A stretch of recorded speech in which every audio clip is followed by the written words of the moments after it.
জাতীয় রাজনীতির অভিভাবক বিএনপির চেয়ারপারসন সাবেক প্রধানমন্ত্রী বেগম খালেদা জিয়ার মৃত্যুতে গভীর শোক ও সমবেদনা জানিয়েছেন যুক্তরাজ্য বিএনপির আন্তর্জাতিক বিষয়ক সম্পাদক আরাফাত রহমান কোকো স্পোর্টিং ক্লাবের উপদেষ্টা শের এম সাত্তার ও আরাফাত রহমান কোকো স্পোর্টিং ক্লাবের প্রতিষ্ঠাতা সভাপতি যুক্তরাজ্য প্রবাসী দুলদুল বারী। মরহুমার রুহের মাগফিরাত কামনায় খতমে কুরআন ও দোয়া মাহফিল অনুষ্ঠিত হয়।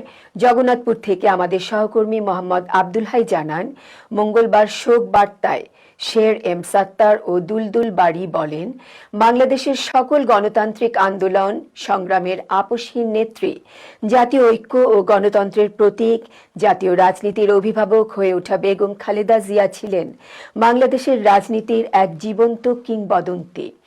বিবৃতিতে মরহুমার রুহের মাগফিরাত কামনা করে পরিবারবর্গের প্রতি গভীর সমবেদনা জ্ঞাপন করেন।